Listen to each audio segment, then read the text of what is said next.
the South Asian Environment Dialogue. It's an environmental and climate change program based on various issues of climate change and environment across South Asian countries.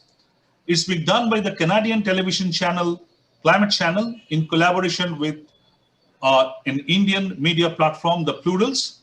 And in the last few weeks, we have discussed a range of issues. We have discussed air pollution. We have discussed rivers across South Asia. We discussed the climate change.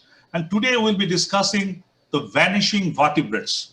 You know that a couple of reports have come up recently about the biodiversity of the area of this zone, not only this zone, globally. First, WWF International came up with a report, which is the Living Planet Report 2020, which said that globally about 68% vertebrate are on the decline. And then recently, yesterday, another report came up of UN report, which tried to link the pandemics along with the biodiversity loss. So today, we have a great panel. I'm introducing the panel to everybody. We'll be trying to discuss for the next 45 minutes or so about the issues of biodiversity loss, the vertebrate population loss, the linkage to pandemics, the policies, the government, the governance, everything about these issues. Let me introduce the panel for all of you. For today's program, I have with me Dr. Kailash Chandra, Director of Zoological Survey of India. I have Dr. Dipankar Ghose, Director, Wildlife and Habitats Program, WWF India. Dipankar is representing WWF in this program, and as they have prepared this report. I have with me Dr. Muhammad Shamsher Ali, Program Manager, ActionAid Bangladesh. He's been working on these issues for a long time. And I'm also having with me Dr. Arup Rajouria, former Member Secretary of the National Trust of Nature Conservation, previously I think King Mahendra Trust for Nature Conservation, and we had a great panel. So let me start with Dipankar, because it's a report being prepared by WWF International. How serious is this report, and what are the main takeaways of this report? Thank you, Mr. Basu. It's also a great privilege to be on this panel, and thanks for organizing it. So the Living Planet report is published every 2 years, and it is done through a collaboration between WWF internationally, along with the Zoological Society of London, and a host of scientific and research institutions, renowned scientists, academicians. And as the report suggests, and anyone can download the report from the online link, it's an index. What we call is a living planet index. Now, animal populations are estimated. There is no absolute census happening. And this index is actually telling us and telling the mankind what is happening globally. It doesn't go country by country. It goes region by region and says that what is the challenge. In terms of seriousness and importance, you have said it, let me reiterate it. Between 1970 and 2016, there has been 68% decline of vertebrate populations. I do not think there is anything more important than this. Okay. Now, if we can discuss today, how are we going to address it? What are the opportunities that we have? We have a fantastic panel. We have the head of Zoological Survey of India, you yourself, we have representation from Bangladesh and Nepal. So I see that a lot of actions are taking place globally in the region. So if we can discuss a little more on what have we learned from the indices. We will, Dipankar. I think definitely you have flagged up a very important point. This program is not only to expose the issues, also trying to find out a solution from it. And I personally feel there is a lot of scope for cross-country and transboundary discussion, trans-region discussion to address this kind of issues of commonalities. But let me go to the Dr. Kailash Chandra. Dr. Chandra, you are at the hem of affair in Indians, so-called the faunal part. You are the Director of Zoological Survey of India. I find from this report that in as Dipankar pointed out, the report is basically region to region basis. Asia Pacific region, within which I believe our country is also being part of it, has a decline of 45% vertebrate population. Now, that figuratively may be less than the global benchmark, but if we consider that this area in gross has a huge amount of vertebrate population historically, then it's a huge loss. Dr. Chandra, what is your perception and what is your finding? What is the scenario of vertebrate loss in India? Dr. Chandra. Thank you very much, Mr. Jayanta Basu, for organizing this program, highlighting this vanishing vertebrate species across the global scenario. As you know, JDSI is one of the oldest and premier organization in India. We have been working for more than 104 years for the documentation and having the status of all the species, whether it's vertebrates or invertebrates. We have been updating the data for last 104 years. Periodically, as far as the species diversity is concerned, previously we have also been taken up the status of all those species. Status survey of threatened species is one of the primary objective of the organizations, and I would like to highlight here at present globally there are 66,689 species of the vertebrates, which are comprising fish, amphibian, reptilian, birds, and the mammals, of which 6,279 species have been updated and have been reported from India for these 5 groups of animals. And as I understand, WWF, along with the Zoological Society of London, they have brought out the report in which it has been mentioned that there is actually possibility of 68% of the population decline of the vertebrates globally. It's a quite serious issue, and since there are many organizations which are working in India, including WWF, it's our major. What is the India status? What is the India status? What is the scenario in India? Yes, in the yes, I'm coming population to that decline? only. And as you know, that we have IUCN status in our whole world, for the world conservation, and they are actually all these vertebrates and invertebrate species have been assessed in all the landscapes, whether it's regionally or for nationwide. Then, but as far as IUCN status is concerned, that is international level. But I'm happy to share it. So far, I think not a single species globally it has been found as extinct in India. Although there are many species which have been known as regionally or extinct from the country, but globally not a single species has been officially declared. But I understand there is a lot of decline in the population of the species. Maybe the vertebrates, so that's the flagship species, are the keystone species, and there may be other species which have been reported.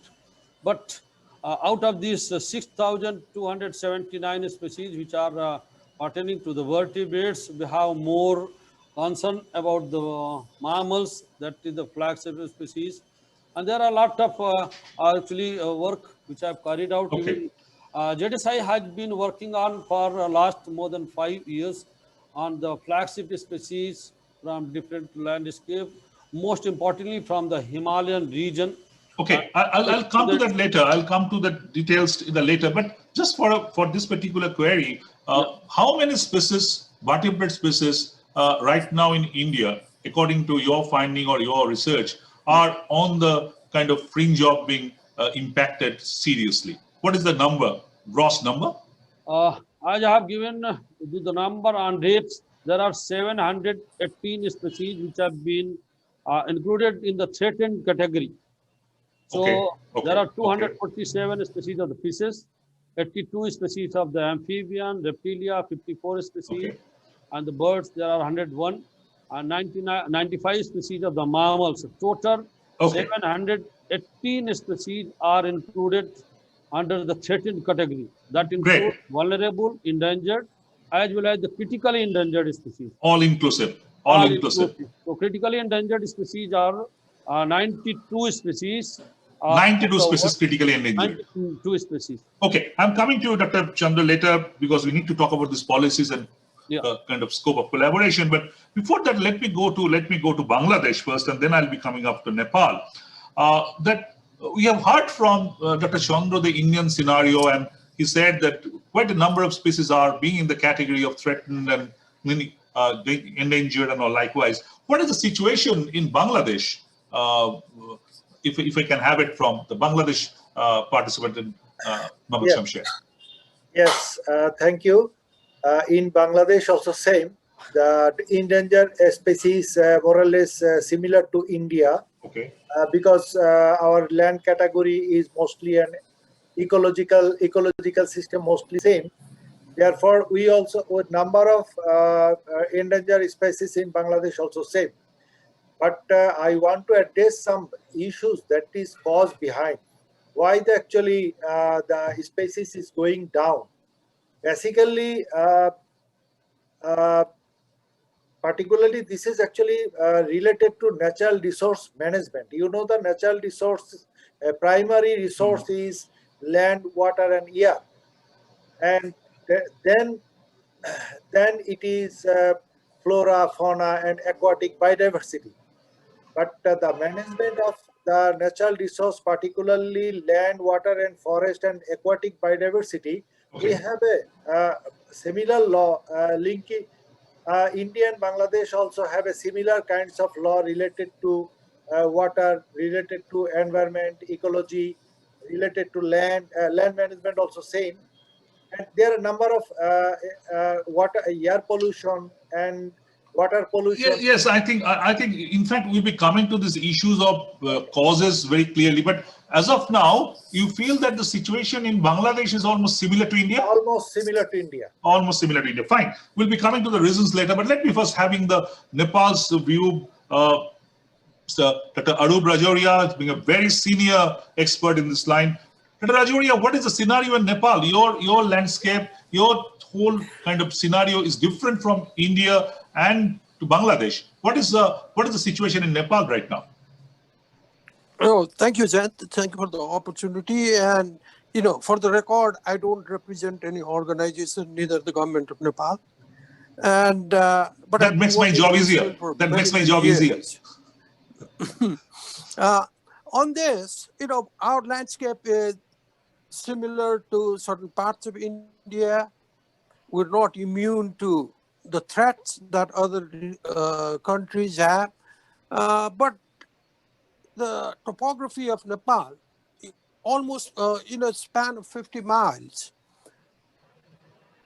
from almost sea level, it goes to the highest point of Earth, that's Mount Everest.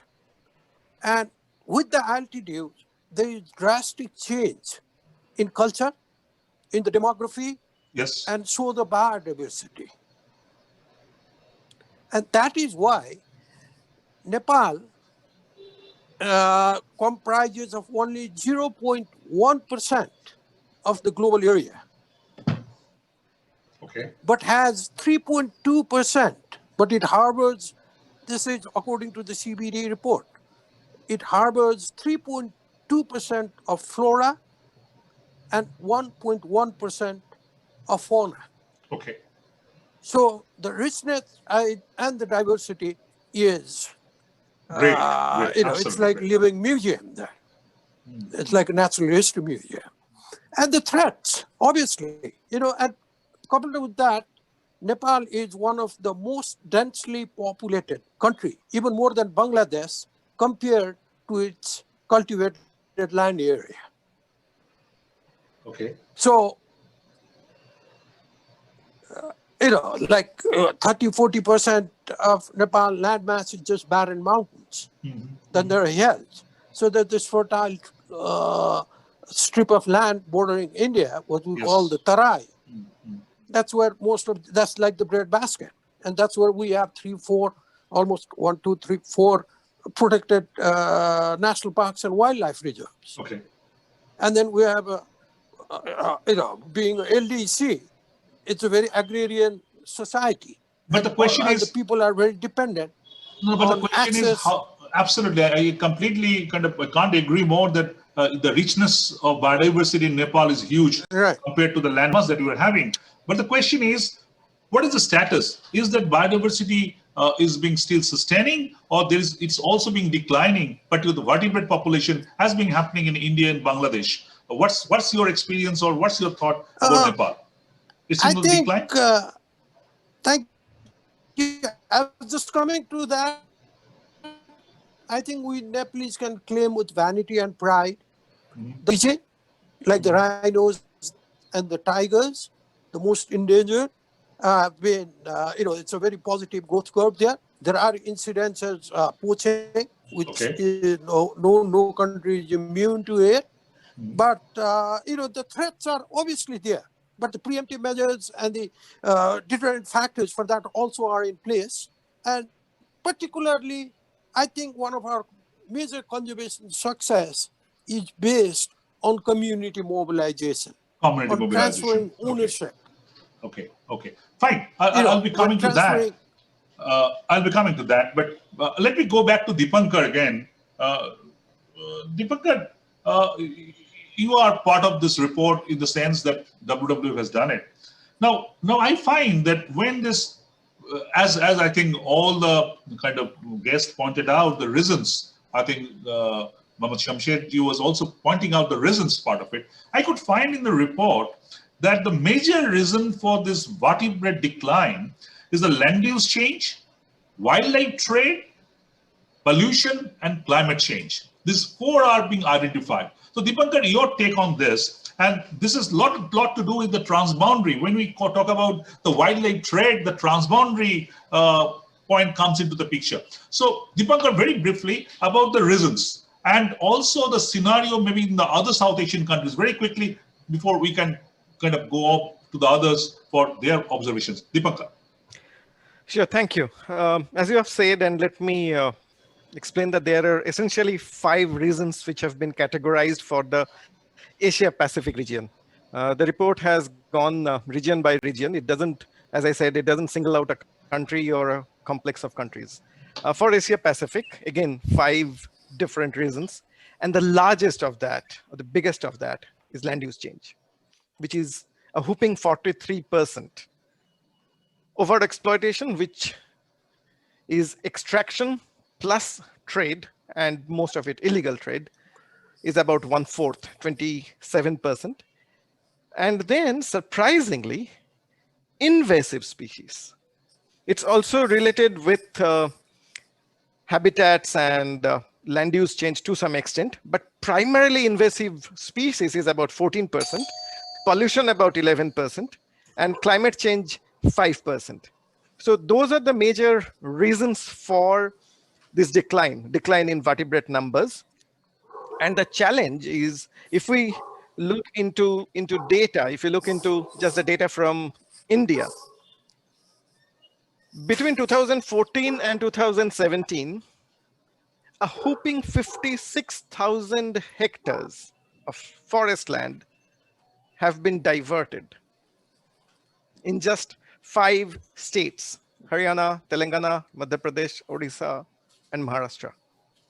So, every time we talk about biodiversity and nature conservation, and I think one of my previous speakers was saying is that how natural resource is managed, the debate comes is that conservation or biodiversity versus development. It's not versus. It has to be conservation and development. Yes. If land use change is not regulated, if we are not bringing some kind of sustainable practices, things are going to decline. So that's something is happening. I'm not speaking on behalf of the South Asian nations, but let me give you some positive. WWF, again in partnership with a lot of scientific institutions, about 5-6 years back, we came out with 2 reports termed as Where Earths Collide, and you might have done a report on that some time back. It basically noted new species discovered from the eastern Himalayan region, Nepal, Bhutan, and India, and humongous numbers of species, including birds. I mean, including higher vertebrates as birds like Bugun leochikla. Now, perhaps they are staying because their habitats are protected. It was in a protected area. It's still there in a protected area. I'm not That's saying right. that we are looking into a protected area kind of an approach. It has to be inclusive conservation. It has to be inclusive conservation. Fine. Dipankar, I will be discussing about the policy later, but let me come to Dr. Chandra.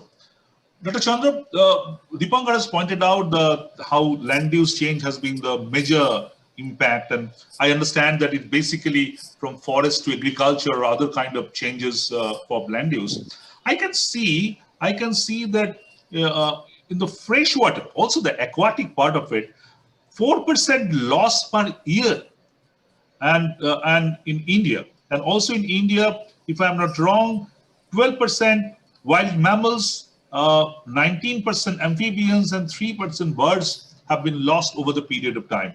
So you have also mentioned how the vertebrates are declining. So let us try to grasp this problem at its neck.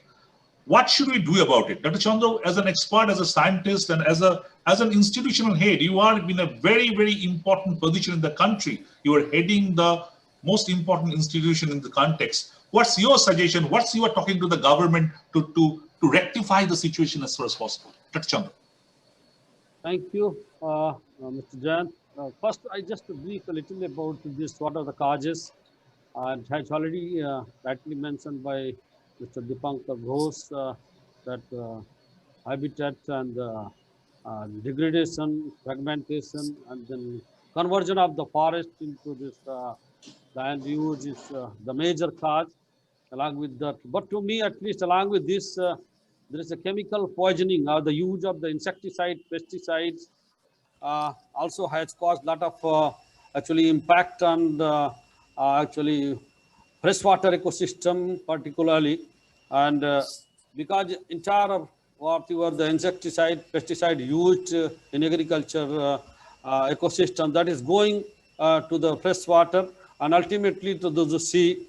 Invasive species, he has already mentioned. In India, we have more than 158 species of invasive species, Yes. as far as the fauna is concerned.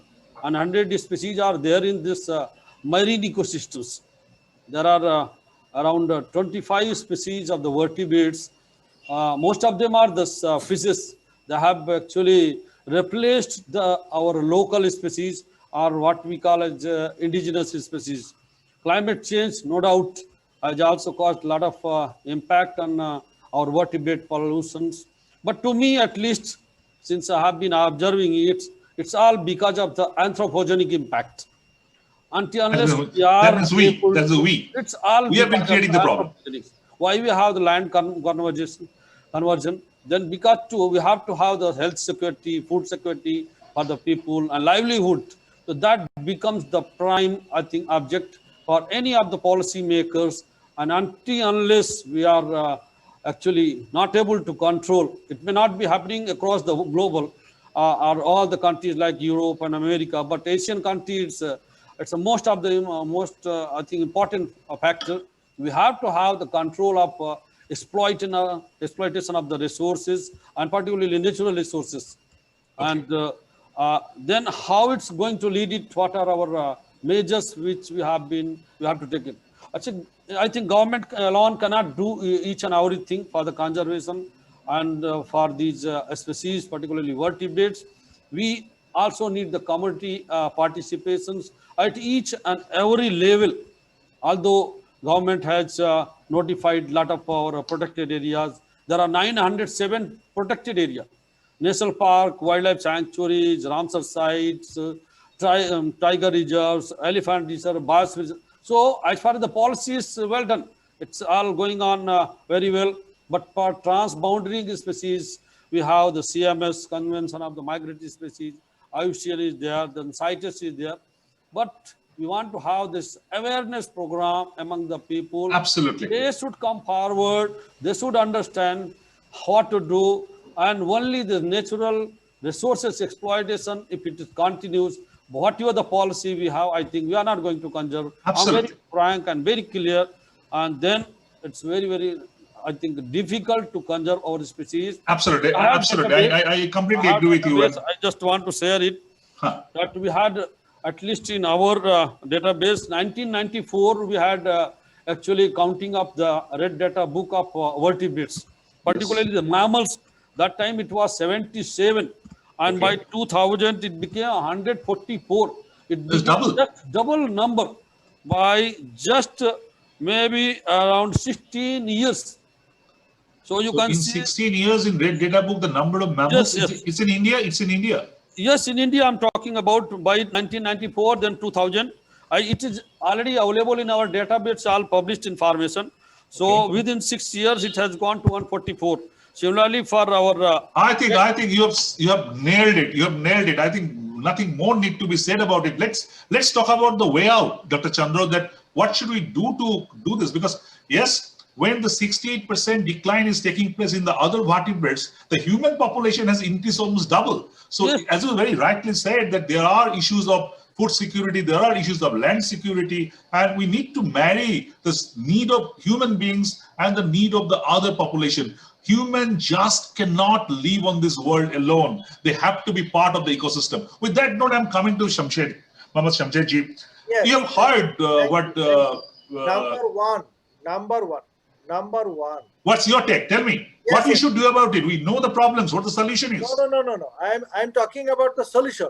Yes, come That is up. number one. When the people actually talking about the food security, number of actually population increased, and we need to actually land for food security and other industrial. Do we have any data that can prove number of that amount of land we need to destroy, this number of water body we need to destroy, how much land we actually used for in the name of urbanization? Is it related to food security or sovereignty of the country, or safety security of the community? Definitely not. I can guarantee it. The statement provided by the expert, that kind of expert and engineers, that is not always true. Number one. Number two, this is very funny. We have a environment protection law, we have a pollution control law. This is really funny. I actually learning about the law last 20 years, and I have a several meeting with the government people last 20 years. Then I learned a lot how to make the law and what is the actually purpose of that. I can guarantee the law, when actually law preparing in the name of water pollution, that is very funny, because during the agricultural law, when we are actually producing the hybrid, ultimately we need to produce chemical fertilizer, including chemical I pesticide. understand that you are talking about the lifestyle. No. I'm not talking about. I am talking about the legislation process. When I am actually introducing any law related to agriculture, that time we should consider the environment, Okay, ecology, okay. and pollution. I get your point. What you're Number saying. two, when we are talking about the land use policy, definitely environment, ecology, and pollution should be included.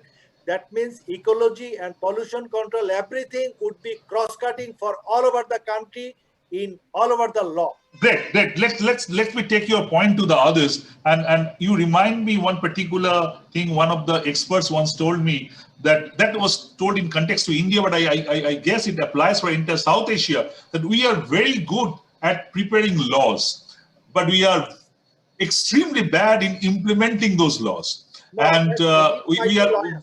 that's the scenario all over. We create the laws, but then we hardly implement those. That's the problem. That statement actually, I have a different argument. If this law people can actually malpractice, that is not a law. That's not a law. That is not a law. Yeah, you And look the Europe, no? no, Europe. I understand. Let us stay in South Asia. We'll go to Europe later. Let's come to Arup Rajouria's Nepal. That you have heard that this is being questions are being raised about the policies and the laws, and the laws are being framed, the policies are being framed, but we keep on destroying our nature. We keep on destroying our wildlife. habitats, and that's what brought us. And that also, I would like to bring you to a very important question, and I'll bring Dipankar and Dr. Chandra to that later, is the COVID. We are all going through pandemic, and the latest UN report is saying that unless we stop abusing and kind of disintegrating biodiversity more pandemics are in offering. That's not a kind of a general statement. It's a report from UN which is being released yesterday. It was just embargoed and just being released. So your take on that, the policy, the people who are framing the policies, how serious they are. Do they really understand the importance of keeping biodiversity, that it is so important to keep the world actually surviving? Rajouria, Mr. Rajouria.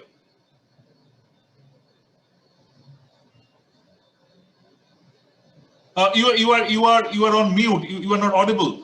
Please unmute yourself. Yes, I request all to unmute. Dipankar and other all to unmute so that you can freely interact. Please carry on. Thank you, Jayant. You brought out a very important point here. The recent pandemic is a wake-up call on balancing nature and human needs. You know, what we've seen from a bat or a pangolin, a virus has brought an egalitarian virus. It doesn't say rich, poor, big, from Donald Trump to Ariksawala in Calcutta. Has brought the whole world to its knees. And it's now focusing on bats and pangolins, their habitat destruction and the linkage. And I think for conservation, this is a very good wake-up call. For example, in Kathmandu, we're sighting birds that were not sighted here 50 years ago. Okay. The Bird Club of Nepal is putting that on their website. Okay. So how you qualify, Rajouria Sahab, how you will qualify the Nepal's government's action on biodiversity? Are you satisfied, or you think they should be doing more? I think taking the whole South Asia region, Nepal has been a trailblazer in conservation. You know, Nepal's first national park was established. I think the link is this issue with the link a bit. Yes, I can hear you. Tell me. Hello? Please carry on. I can hear you and see you. Nepal's first national park, the Chittor National Park, was established in 1976, I think, or 1973, which was 100 years celebration to mark 100 years of Yellowstone National Park. Nepal. So you are reasonably satisfied with what the government of Nepal is doing? I think Nepal, what the government of Nepal has been doing is the foundation for conservation. Initiatives were laid very strongly. It has a very strong foundation. Fine. So the foundation is like when we have but they can do more. Always they can do more. And then it's been building on it. There have been hiccups. Building on it is the issue. I would say it's a clean sheet. Absolutely. Everything is hunky-dory. But with a good foundation and the Nepal army arming the national... I think I will take that. I will take that. That is a good foundation, but not everything hunky-dory. I will take that from Arup Sahab. And let me go back to Dipankar. Dipankar, we have heard the trend. We have discussed the problems. We have understood the challenges. Yes, what Dr. Chandra has been pointing out. We can argue, we can counter, but the fact is the human population, the way it has been increasing, you have to provide them food. Shamsher said that whether that is good enough, they study. Yes, their questions can be raised, but there's no question about the requirement to provide more food, more space. And then what is the solution? There's the marriage between human need and the other population need. And that also brings me the question of regional collaboration, as you pointed out at the very beginning. There are transboundary issues. When the pollution is happening, we find the polluters collaborate, but we hardly find the people who are countering pollution are collaborating. It's very strange. India's average PM 2.5 air pollution is 83.2, according to the latest report. Nepal is 83.1. Bangladesh and Pakistan are within the top 10. but hardly we discuss among ourselves the ways and means to counter air pollution regionally. Same in case of biodiversity. Dipankar, what can be done about it? Because governments are governments. They have their political implications, they have political issues. But I think the academicians, the researchers, the so-called track 2, track 3 negotiations need to take place. What's your take on that? No, thank you. That's a great question. So you have been part of some of the track 2 dialogues between India and Bangladesh.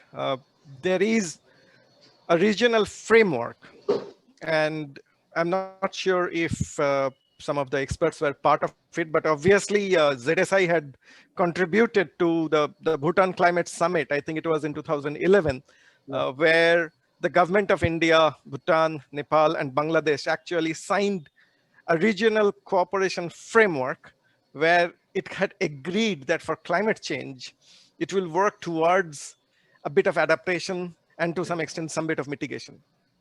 So we don't need to reinvent the wheel. We need to look at the existing framework. We have the SARC framework, but if you also look at the Bhutan Climate Summit and the Regional Action Plan. So one is that. The second one, there are bilateral cooperations between India and Nepal, a very strong one. Tiger monitoring has been done jointly between India and Nepal. The same thing has happened between India and Bhutan. A lot of transboundary collaboration between India and Bangladesh. Also, there has been a bit of collaboration. People were talking that, can the same protocol be done while monitoring tigers between India and Sundarbans and Bangladesh Sundarbans? Now, I think we need to diversify. I won't say get rid of that, from the tiger-centric approach, because that's something which has given us the tiger reserves. A lot of rivers are flowing out from tiger reserve. A lot of biodiversity are protected when we are protecting the tiger reserves. In fact, Dr. Chandra has also stated that. But if we look at other vertebrates, what's happening with fish? Yes.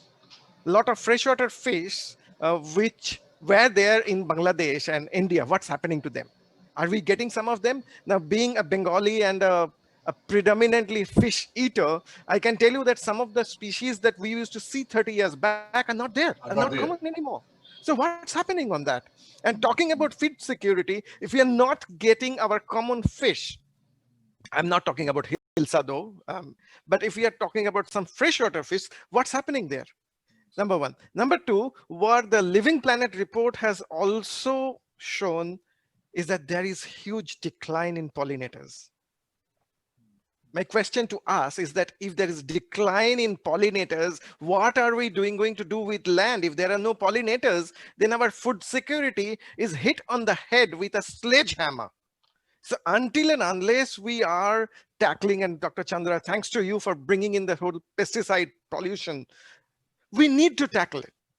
Yes, absolutely. We had to tackle diclofenac poisoning, and Nepal pioneered in releasing vultures. And talking about collaboration, the vultures which are released in Chitwan in Nepal, they were captured, or rather held back by few people in different parts of India. In the Tarai, people got to know about it. Those vultures flew back, and we know that those vultures are now sighted in Nepal. So we need to, as you rightly said, that governments are doing their bit, but we need to strengthen the regional framework with NGOs, with citizens, and not just people who are talking about biodiversity, the corporates, the academicians, everyone, media as well. I think absolutely. We have a lot of responsibility. Let me just yes, please. Let me interject on what Dipankar was saying. Yeah, this vulture issue. I was very involved that time. It was a very challenging and an uphill task. Because of the diclofenac, the villagers, all the vets were giving diclofenac to cattle, and their cattle were being eaten by vultures, and vultures were dying. So banning that was not an easy task. So all that pressure needs to be built. But I am optimistic. The outcome of this pandemic, COVID-19, I'm sure, conservation will be in the front burners now. We hope so. Yeah. So, absolutely. Thank you for being kind of very important inputs. And I'm coming to you, but before to Dr. Chandra first, because Dr. Chandra, in South Asia, the role of India is enormous, both from the landmass point of view and also the overall contribution point of view. I know that JSI has been working with various other countries in the region. But how you feel as an expert, as an somebody who's been looking at this for quite some time, that how this collaboration, not necessarily exclusively at the government official level, but also sometimes beyond that. I can still remember the Mekong collaboration, Gonga Mekong. I was part of the Gonga Mekong dialogue as a journalist, and I went to the Mekong area and saw such a wonderful thing. I saw that the countries through which the Mekong has gone, Laos, Cambodia, Vietnam, they have formed a Mekong Institute where the academicians, the researchers, they are at the forefront and the government at the back, and they are putting all the policy inputs. What do you think? What can be done, Dr. Chandra, to tackle this situation? It's a very tricky situation, so to say. Dr. Chandra. Yes, you have rightly said, Mr. Jayant, it's a very vital issue as far as the India is concerned. Although there are a lot of collaboration, it may be SACEP, it may be IC mode and multi transboundary our issues that's going on at higher level within the government, maybe in the bureaucratic level. But you will see in the ground level, it is not much is happening. As you have told about the Mekong, that is actually the northeastern part of our country. A lot of species of the vertebrates are overlapping with those regions. And since ZSI has compiled entire database of our country, now Himalaya, Bhutan and the Nepal, these areas are having the highest biodiversity proceed in Southeast Asia, as far as the Asia or area is concerned. From Himalaya itself, you will be surprised to know 30,777 species of entire animal fauna have been recorded. So fauna of the Bhutan, Nepal, it's enormous. Even still many species are there.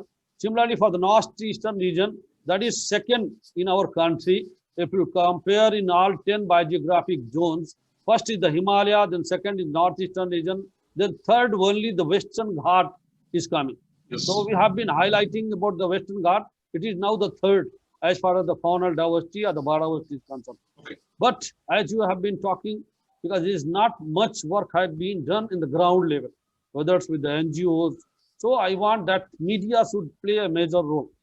So far, we have been only taking up the issues about the iconic species, maybe charismatic species, tiger, lion. Yes, I was coming to that question. Are we too much kind of burdened with the tiger and the lions and the smaller vertebrates and other animals are being... I'm coming to you, but let us Chandra finish first.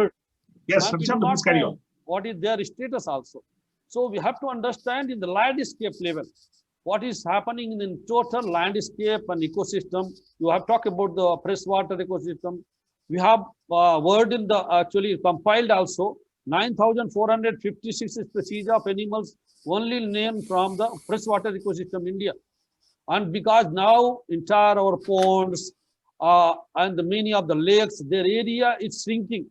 So once the population is shrinkage is there, that is going to lead the species extinction also.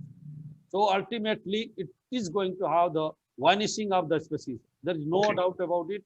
I'm sure it's a so we need a collective effort. We need a collective effort. We have to have the synergy, and at ground level, each and everyone has to join, and media has to play a role. It's not at the higher level in the official. That is we are coming to almost towards the end of it. I have one question for all of you, but before that, let me come to Mama Shamsher. You are trying to say something on that. Please, please. Number one, when we are actually talking about the community empowerment of the people, awareness. Before going to say about awareness, we have to raise the awareness of university and government people, because the Agriculture University and Department of Agriculture jointly promoted the chemical fertilizer and pesticide. So after that, they pushed the knowledge to the community how to use that, and they should have to use that. Now you are somebody talking to build awareness. That is really funny. Number two, when we are actually talking about the regional collaboration, do we have any legally binding instrument like you are saying about the Mekong River Commission? And till now, the South Asian country did not sign on UN law on non-navigation. No, but India and Bangladesh has joint commission on forest. What is the legal binding clause, and who is actually that's been signed by the prime ministers of both countries. So you may say that is not being implemented. That's a different thing. No. When we are talking so enthusiastic, we are saying that prime minister means relevant to God. No, but they are saying everything they will do. Are we thinking that? Are you thinking the prime minister? I agree with you that not necessarily the signing means. No, what is the proposition of Mekong River? Even you are the Indus. That was the third party engagement. No? Even may I? I'm coming. No. Again, at the highest level. Let others respond to. I think you have triggered a very important question. Let others respond to it very quickly. In 2014, after that, yet not actually organized any SARC meeting. What is the guarantee clause? Because therefore, we need some guarantee clause.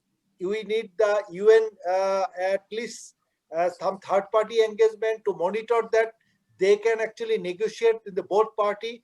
Like now, actually, our SARC actually going.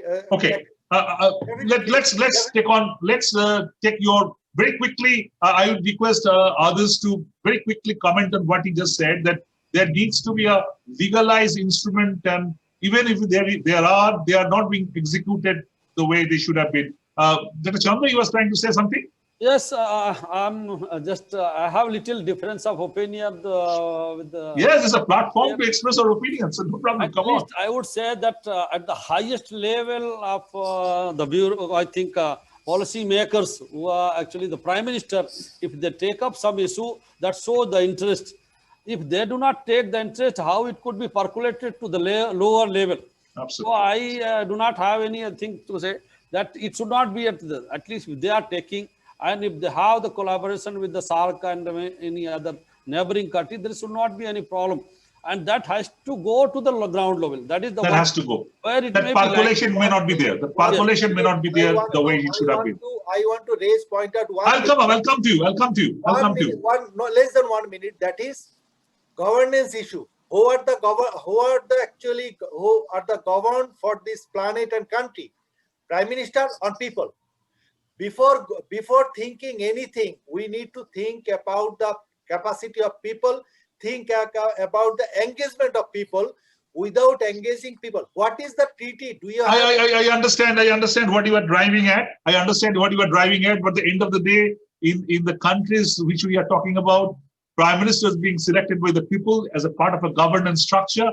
So you have to accept that prime minister is representing the population. When we are talking about India, India's prime minister is representing 130 crore population. We may or may not accept that, but that's what the ground reality is right now, as of now. But very quickly to Nepal friend and Dr. Chandra, anything more very quickly? Just about zoonotic diseases, this COVID-19 issue has also been raised during this, and that is also, I think, mentioned in WWF report. That the Global Planet report. That's a UN report. That's an UN report which mentions the relationship between biodiversity and COVID-19, and saying that it may increase. I do not understand how this has been connected with the loss of vertebrates directly. Maybe some indirect factors are the drivers which have been there. Dr. Chandra, these are two different reports. The WWF report is the Living Planet report, is about the vertebrate decline and the general biodiversity. And the other report which linked the pandemic with the biodiversity loss is a recent report of UN. Yes. It's a United Nations report that is saying that more pandemics are in offering if we do not stop right away the kind of biodiversity loss. So these are two reports which I'm trying to link at. But I'm coming to a final question to all of you. But I think before that, let me talk to Arup Saab. That you feel that governments at the ground level, people need to be more proactive? Then let me respond to 1 or 2 points before I go into the question you asked me. Number one is about the MRC, the Mekong River Commission. I know I was very intimately connected to that as I worked as a CTA for UNDP on climate to the government of Laos. MRC is not the members are not, it is not a binding commission. It's a non-binding commission. It's a non-binding. That is why it has not been able to do. It is non-binding. And that is why it has not been able to achieve as much as it wished for. The other is the ADB's Mekong project. The ADB's, because ADB has the resources, so that has been more effective. And as for regional cooperation, there are many organizations like ICIMOD, International Center for Integrated Mountain Development based in Nepal, is a regional organization for the Himalayas. And then through ICIMOD, we did develop a tripartite national park called the Chongolong Reserve, with Mount Everest, Makalu, Bhutan, and China. It's just stated boundary because of all these political issues. And to address your question is, first of all, do the community need to be involved? Yes, but how do they get involved? Yes, you need strong, interested leadership first, which is on the radar. For example, you take Project Tiger in India. That was Indira Gandhi's, a special project. She got the best people leading that project. Now you claim, India has number of tigers is according to that. The foundations of conservation laid in Nepal was during the days of monarchy. That was their hobby horse. And then everybody built on that. That's the community and the awareness. I agree that we need to find the modalities. Then one more point. For the community to get involved, it needs economic incentives. They know we may have Ivy League degrees from Harvard and Oxford and MIT, but they've been living with nature for generations. They know the value of conservation. I completely. That's an extremely valid point. No. I thank you for that point, to raise that point, that the community, that their experience at ground level needs to be something which I think Mama Shamsher has also been trying to say repeatedly, that the people who are at the ground, their opinion, their observation, their finding, their experience need to be integrated with the policies. The prime ministers and the ministers and others just can't do it like that with the bureaucrats input without taking commentary at large. I completely accept anything that Chandra will also accept that this has to be done that way. But my final question, let me come to the final question. We are almost running out of our time. Let me start with Dipankar. We have heard the entire range of it, but what is in store for the future? What do you feel that are we progressing towards a dead end, Dipankar? That we have nothing to do, we just can discuss and discuss and discuss, or we have ways out to find that. So that's something very important. So Dipankar, what's your thing? What do we need to do? We are talking in kind of general terms, but short term and long term. Very quickly, I can give everybody a minute. Just what we should do in the long term and short term to protect this globe, to protect South Asia. Dipankar. Thank you. Another great question. Before I respond, let me tell you a little bit about the challenges that we are facing now with this coronavirus. The UN report has stated that disturbed habitats often favor opportunistic or generalist species that happen to be reservoirs for viruses. Danger point 1. And danger point 2, there is a process called dilution effect, where more virus transmission events can occur in a single species community which have got low species diversity than in the communities which have greater species diversity. Now, to answer your question, I think the first point has to be, we need to regulate land use change. Regulate land use. At times, what we have seen in wildlife corridors, and I'm not talking about tigers, I'm talking about elephants, other vertebrates, ungulates. An agriculture field works much better than a special economic zone. Now the country needs a special economic zone, but does it need to be set up on an important corridor? Has anybody discussed it with those animals? Not possible. But Has anybody discussed it with the forest department, or is it only coming to the Ministry of Environment and Forest or the state forest department when land ownership or land tenure needs to change? So there has to be a collaborative and collective decision making for I think the regulating land use change. inclusive is maybe the key word. Correct. The second one is inclusive. What Arup ji and Shamsher ji and Dr. Chandra are saying is that there has to be economic incentive for people, and it can only come. Look, the communities that we work with, sometimes they said that, look, we are doing it just Dipankar, for I our think it is pride. a very important, though we are at the fag end of the program, but I request others to respond very quickly within a 1 minute time that they have. Dipankar, anything more you would like to add, or it's okay? Yeah, we so are through. Inclusive conservation and together possible. These are the Okay. two keywords I would like to say. Let me come to Shamsher ji. Yes. That very quickly, that the point that is raised by Dipankar, that unless you attribute value to biodiversity, why the people will be interested to save that? So how you convert the biodiversity into maybe financial value that the local community can get advantage of it. So is that a You rightly mode, is that a solution mode? Yes. Now we need to actually discuss the economic value of biodiversity. Absolutely. Instead of GDP and so-called economic growth. But practically, I always defer with the GDP and economic growth, because these two terms are ultimately actually benefiting very few people and actually hampering the total ecosystem. That's why how much money we actually need to survive. Number two, again, I am saying we need to capture the people knowledge for managing any natural resource. Number three, we need to review all our so-called good law, and all Okay. in the all law need to cross-cutting and need to ensure the cross-cutting of all environment-related issue, not Okay. environment. I think that's very fair comments, and I take that. And let me come to Arup ji. Again, do you think that we need to coinage that term, that GDP to BDP, the biodiversity gross product, from gross domestic product to biodiversity domestic product? Arup ji? This is part of the issue, but Jayant, you opened up a wider issue for debate. I do. We've got to, we've got to graduate more from the regional approach. This has got to do with climate change, global warming, pattern of consumption. How much does one Bangladesh consume compared to someone in New York? Why is the forest in Brazil or Myanmar or in our region? It's to support the the needs of the West.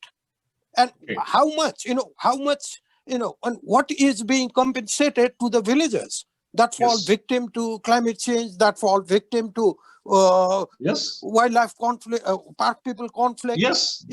How much money does Jeff give? Absolutely. How much is GCF? Their transparency is required, Arupji. Let's say Laos, Nepal, Bangladesh. These are some of the top most vulnerable countries for climate change. Yes. And and we had nothing to do with it. These are the consequences of first Western Europe and North America, now China and India. Okay. I take your point here. I take your point, and I think that we'll discuss another day. But let me conclude with Dr. Kailash Chandra. Dr. Chandra, is a very interesting point being raised at the fag end of the program. Do you feel really the marketing the biodiversity, the strategic marketing of biodiversity vis-a-vis community, or may I call it community marketing of biodiversity, is that the way out? Because you need to give some advantage, some leverage to the people of not destroying biodiversity. Now they are getting the financial advantage for destroying biodiversity. If they are having an advantage of not destroying biodiversity, that may be the clincher. Dr. Chandra, what's your take on that? Very quickly, we have just a minute left. Yes, Mr. Jayant. I would like to say that I'm at the age of around 60 years, around completing by 2021. And when during my childhood, there are not many things which we are getting from the market. maybe marking cloth was available there. Very few things. Terraline came maybe after 20 years of my age. And later on, many, I think, product came to the market. But what was we are getting livelihood? It was all from the biodiversity. But now there is a lot of difference between the need and greed. There is a huge gap between the need and greed. Means if you require maybe 2 bread or 4 bread in a day, but huge expenses are there for the, I think basic need are very, very less. So need and greed, until unless we are having the gap too much, it's going to have devastation for the whole world. Second is the pollution. Pollution, you have already talked about every here where government of any government, maybe in Southeast Asian countries, they are not giving much emphasis how to have this control of this pollution, whether it's air pollution, water pollution. Even Calcutta, I've been here for last 10 years. It's not the primary focus for any of the local government. Anywhere in India, all our canals are polluted, entire debris is going on there. Third is investment in the biodiversity. As we have been talking about the GDP, BGP, biodiversity gross product is very, very important, since we are getting bread, butter, everything from that. During our pandemic for last more than, I think, 6-7 months time, diversity and biodiversity has been the savior. We have not been going to the market, but if there would not have been our cereals, fruits, nobody would have survived. Even medicine they are available in the market. But as we have understood, until unless we have the community participation, it should, and the major role of the media and community has to be given not only the Yes, I kind of the awareness, that is the interest among absolutely. Let me kind of because we are almost have run out of time, but very important, the government role, the community role, definitely media and others roles are important. Let me end with a very small story that Chandra actually has kind of prodded me to remind the story that when I went to Bangladesh some time back before this COVID, I was going through that border of land border and was going towards Khulna, and we had lunch in one of the roadside place, and a fish was given to me called datina fish. It's like a saltwater vetki fish. I don't know whether my Nepalese friend can know that, but it's a beautiful fish. I asked, what is this? This is a saltwater vetki kind of thing. And then I am an urban person throughout, so I have never ever, my father was almost dedicated market person to go to market every day. I have never visited the market likewise. But I have never seen that fish, I never ate that. When I came to Indian Sundarban and I said that in Bangladesh, I ate that fish, datina. Can we have it here? They said, no, we don't have datina, but we have datin. It's the same fish. So still those species are there. And as I said that this is still, I think, something is still there. We really do not want to believe the world is going to end. We feel that world has this capacity within itself to rejuvenate and come over this problem. So biodiversity loss, and as Dipankar pointed out, the latest UN report is saying that it may get even worse if we do not stop now. I think the time is right when the leadership, like people of all of you, and maybe kind of a regional and transboundary networking beyond the government, with the government, without the government, everything taken together, we need to carry on this fight. We need to keep on talking that unless we stop this environmental loss and biodiversity, this world is not going to be there. With that note, maybe another day, maybe we'll take this discussion forward. But as for today, we end there. Thank you. Thank you, everybody from Climate Channel and the Plurals. Thank you. Thank you. Thank you very much. Thank you. Jayanta and all our panelists. Thank you so much, and namaskar. Good night. Good night.